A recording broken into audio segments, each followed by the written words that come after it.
Satu hal yang perlu diperhatikan agar tetap aman di jalan adalah ketersediaan bahan bakar nih. Pastikan juga mengisi bahan bakarnya di tempat resmi dan terpercaya ya. Jangan sampai kendaraannya diisi sama bensin oplosan. Nanti malah rusak loh. Nah, untuk memastikan perjalanan kita tetap aman, kakak-kakak dari Semarang ini membuat alat pendeteksi BBM yang keren banget loh. Alat ini berfungsi untuk meningkatkan efisiensi dan mengawasi distribusi BBM. Jadi kita bisa tahu jenis dan volume BBM yang masuk ke dalam tangki. Cekidot yuk. Ini dia nih kakak-kakak yang bikin alat pendeteksi BBM-nya dari Universitas Diponegoro Semarang. Nah, sekarang mereka lagi ngedesain alat pendeteksi BBM-nya nih. Awalnya alat ini didesain untuk kendaraan roda 2, tapi akan dikembangkan agar bisa digunakan untuk semua jenis kendaraan. Cara kerjanya sebenarnya cukup sederhana. Alat pendeteksi BBM akan dipasang di mulut tangki kendaraan. Alat ini kemudian akan mendeteksi jenis dan volume bensin yang masuk, lalu mengirimkan data tersebut ke ponsel pengguna. Wih, jadi bisa mencegah penipuan juga nih. Setelah didesain, kita rangkai komponen elektroniknya yuk. Nah, kalau ini transmitter untuk mengirim data ke ponsel. Jangan lupa dipasang baterainya ya, karena tidak membutuhkan daya listrik yang besar. Alat ini juga bisa dihubungkan ke aki kendaraan loh. Jadi nggak perlu repot isi ulang deh. Sekarang kita cek mikrokontrolernya. Ini dia nih otaknya yang mengontrol semua fungsi dari alat pendeteksi BBM. Lalu ada juga layar monitornya. Selain via ponsel, hasilnya juga bisa dibaca di layar monitor ini. Terakhir, tinggal kita pasang deh sensornya. Ada sensor debit atau volume, sama sensor warna. Selain bisa membaca jenis bensin dari warnanya, alat pendeteksi BBM ini memiliki akurasi pengukuran volume hingga mililiter. Lebih akurat jika dibandingkan indikator bahan bakar yang sudah ada di kendaraan. Nah, kita lanjut yuk ke proses coding, alias memprogram alat pendeteksi BBM-nya. Selesai di-coding, alatnya sudah bisa mulai dipasang di tangki bahan bakar nih. Pertama kita masukkan bagian sensornya di mulut tangki. Kemudian kita sambungkan deh dengan komponen mainboardnya. Alat pendeteksinya siap diuji nih, come on! Pertama kita coba menggunakan bensin jenis premium ya. Kira-kira bisa mendeteksi nggak ya? Aduh, kok Unyil jadi deg-degan deh. Sudah keluar hasilnya tuh.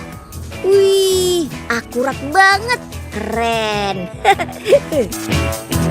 Tingkat akurasi alat ini memang sudah di atas 90%. Jadi bisa diandalkan banget. Sekarang kita coba pakai bensin jenis lain yuk. Coba kita baca datanya di ponsel ya. Wah, tetap akurat loh. Oh iya, alat ini juga dilengkapi fitur aduan. Artinya ketika menemukan pengisian bensin yang tidak sesuai, kita bisa langsung mengirim laporan hasil alat pendeteksi BBM ini ke pihak berwenang dengan hanya satu kali klik. Wah, mantap banget nih. Bisa memberantas penipuan BBM. Keren.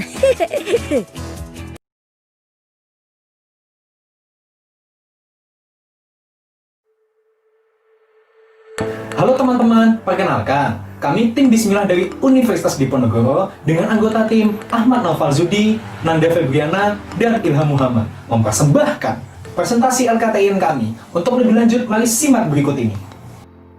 Coronavirus disease atau COVID-19 menyebabkan sejumlah kerugian pada kegiatan perekonomian. Salah satu dampaknya yakni bagi UMKM. Faktanya, berdasarkan sumber data dari Pakpahan pada tahun 2020, dari 37.000 UMKM di Indonesia, 56% mengalami penurunan penjualan, 22% mengalami permasalahan pembiayaan, 15% mengalami permasalahan pendistribusian barang, 4% kesulitan mendapatkan bahan baku mentah, dan hanya 3% saja UMKM masih berjalan normal. Akibatnya, 47% UMKM di Indonesia mengalami kebangkrutan. Salah satu UMKM yang mengalami dampak tersebut adalah Bebek Shop. Hal ini dikarenakan kegiatan barbershop didasarkan pada kontak fisik. Terlebih di Indonesia diterapkannya kebijakan PSBB dan physical distancing. Padahal Indonesia menduduki peringkat ke-14 perkembangan fashion di dunia.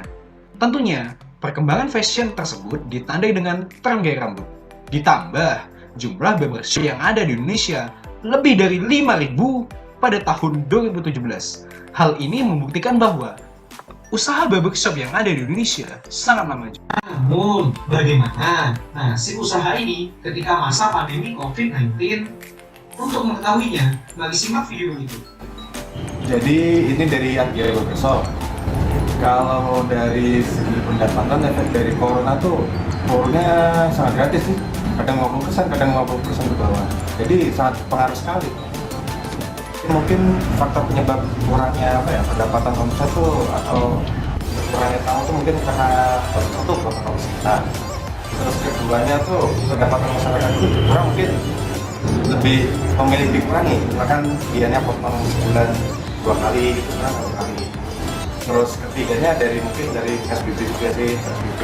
Keempatnya kita juga belum tahu berapa jumlah korban corona. Terus hal-hal yang harus dilakukan agar mengurangi tingkat corona ya. Jadi masyarakat tuh enggak sih mau kadang tidak merasa perasaan takut. Yang gitu. Berdasarkan hasil wawancara tersebut dan dibuktikan pada gambar di samping, dapat diketahui bahwa pemetaan COVID-19 oleh pemerintah masih belum optimal, dikarenakan masih belum mampu untuk mendeteksi lokasi pasien COVID-19 secara detail dan data yang dikeluarkan masih bersifat harian, belum secara real time. Dengan demikian, terdapat 3 permasalahan utama. Yang pertama, rendahnya protokol kesehatan, kedua, kurangnya fleksibilitas, dan yang ketiga, pemetaan COVID-19 yang belum optimal. Adapun solusi yang pernah ditawarkan yakni di Capster dan Blackbox Barber. Akan tetapi kedua solusi tersebut masih belum didesain secara khusus untuk meningkatkan ergonomi dan menunjang protokol kesehatan yang ada. Lantas, bagaimana solusinya? Oleh karena itu, kami memiliki gagasan yakni Berbel, Barbershop Portable, barbershop futuristik terintegrasi data geospasial sebagai solusi keberlanjutan usaha pangkas rambut di masa pandemi COVID-19. Barbel yang kami rancang didesain dengan ukuran 2,2 x 1,5 x 2,5 meter. Kemudian, kios portable akan dihubungkan dengan sepeda motor sehingga dapat meningkatkan fleksibilitas. Selanjutnya, pada bagian sisi kiri terdapat hand sanitizer dan tisu yang dapat digunakan konsumen sebelum memasuki ruangan. Lanjut pada bagian atas, terdapat exhaust fan sebagai media ventilator. Menurut pangan DKK pada tahun 2020, penggunaan exhaust fan dinilai lebih ramah lingkungan dibandingkan dengan AC. Ditambah, menurut Askan pada tahun 2020, AC mampu mengeringkan droplet, sehingga resiko penularan virus corona akan semakin tinggi. Selanjutnya, pada sisi bagian kanan terdapat pintu masuk untuk pemangkas. Lanjut, pada ruangan bagian dalam, terdapat dinding akrilik yang memisahkan antara pemangkas dan konsumen. Di bawahnya ada lubang persegi panjang yang tertutupi mika sebagai akses tangan pemangkas rambut dalam kegiatan memotong. Ruang bagian dalam ini juga dilengkapi dengan wadah sterilisasi alat dan humidifiers. Humidifiers berfungsi untuk menjaga kelembapan ruangan sehingga virus corona tidak mampu berkembang biak dengan baik. Dikarenakan berdasarkan penelitian Big Hash Deva pada tahun 2020, virus corona berkembang baik pada kelembapan 60-90%. Terkait metode pembayaran, kami menyediakan kotak pembayaran untuk pembayaran secara tunai dan QR Code secara non-tunai. Kemudian, terdapat Berbel App sebagai aplikasi pengolahan data geospasial pada gagasan kami. Jika dibandingkan dengan situs milik pemerintah, maka pengolahan data geospasial pada Berbel App menekankan pada analisis keterkaitan wilayah, antar lokasi, kesehatan, sosial, dan geografi. Analisis keterkaitan wilayah dan antar lokasi dihimpun dengan 3 metode, meliputi metode hotspot, tingkat prevalensi, dan standar deviasional elit.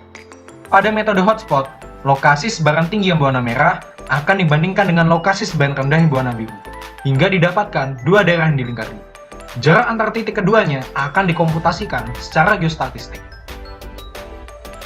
Selanjutnya, pada metode tingkat prevalensi, data hasil metode hotspot akan disinergikan terhadap parameter waktu, sehingga data pada aplikasi kami akan bersifat real-time. Lanjut pada metode standar deviational ellipse, data pada kedua metode sebelumnya akan diobservasi lebih lanjut dan di-forward modelingkan berupa data peta digital. Hasil analisis keterkaitan wilayah dan antar lokasi akan disinergikan dengan parameter kesehatan, sosial, dan geografis. Parameter ini berupa penghimpunan data untuk fitur tracing yang didasarkan pada lingkungan kerja, aktivitas, dan usia dari konsumen yang datang. Kumpulan database tadi akan saling bersinergi dan terkoneksi antar sesama pemangkas rambut. Hasil akhir dari Barbel App berdasarkan metode analisis sebelumnya, maka aplikasi ini mampu memunculkan radar dengan radius 3 km, yang memperlihatkan lokasi pengidap positif COVID-19 secara real-time. Dengan demikian, para pemangkas rambut mampu menentukan lokasi yang sekiranya aman untuk melanjutkan usahanya, meskipun berada di zona merah. Berdasarkan rancangan desain barbershop portable sesuai dengan perhitungan alat dan bahan yang diperlukan, maka modal yang dibutuhkan sebesar Rp9.119.000 dibandingkan dengan barbershop konvensional yang hanya memerlukan modal sebesar Rp7.049.000. Pada awalnya, penerapan barbershop portable memerlukan biaya yang cukup besar. Namun, secara berkelanjutan pendapatan barbel diperkirakan akan terus meningkat, bahkan melampaui dari pendapatan barbershop konvensional, sehingga modal yang diperlukan dalam pembuatan barbel diperkirakan akan kembali dalam jangka waktu 2 bulan. Selain itu, berdasarkan value disiplin model, produk barbel ini condong kepada customer intimacy yang mengedepankan produk dalam menyelesaikan suatu permasalahan berdasarkan solusi yang baik. Adapun pihak yang terkait dalam implementasi barbel adalah 1. Pengusaha barbershop, 2. Indonesia Barbershop Association, 3. Kementerian Koperasi dan Usaha Kecil dan Menengah, 4. Badan Riset dan Inovasi Nasional, 5. Badan Informasi Geospasial. Adapun langkah strategis dalam pengimplementasian barbel adalah fase pertama, fase inisiasi yang berlangsung selama 1 bulan berupa pemberian informasi kepada sejumlah pihak terkait mengenai gagasan, desain produk, dan rancangan barbel. Fase kedua, yaitu fase konstruksi, berlangsung selama 1 bulan pasca fase inisiasi yang berupa pembelian bahan dan pengerjaan kios. Fase ketiga, yakni fase uji coba yang berlangsung selama 2 bulan pasca fase konstruksi berupa uji coba melalui survei kepuasan konsumen serta peninjauan terkait keamanan. Fase keempat, yakni fase produksi massal yang berlangsung selama 6 bulan pasca fase uji coba yang berupa perancangan barbel dalam skala besar. Fase kelima, yakni fase evaluasi, monitoring, dan pembelajaran yang berlangsung selama 1 tahun pasca fase produksi massal. Kesimpulan dari gagasan yang diajukan adalah yang pertama, merancang barbel dilengkapi dengan protokol kesehatan dan meningkatkan efektivitas. Yang kedua, merancang barbel app sebagai penyedia data geospasial yang berbasis IoT. Yang ketiga, menyusun strategi dalam mengimplementasikan barbel. Prediksi hasil dari inovasi barbershop portable adalah yang pertama, mengurangi kasus positif COVID akibat kegiatan pangkas rambut. Yang kedua adalah hanya dalam waktu 2 bulan, modal awal akan kembali, sehingga terimplementasi dengan baik. Lalu, bagaimanakah dengan harapan masyarakat? Saya selaku perwakilan dari Arkia Barbershop, kadang Semarang ya, dan macam yang mendukung sekali sih program barbel itu dari mahasiswa Undip, sangat mendukung sekali. Semoga kedepannya lebih maju. Undip juara. Undip juara. Undip juara. Undip sikat babat, Undip hebat.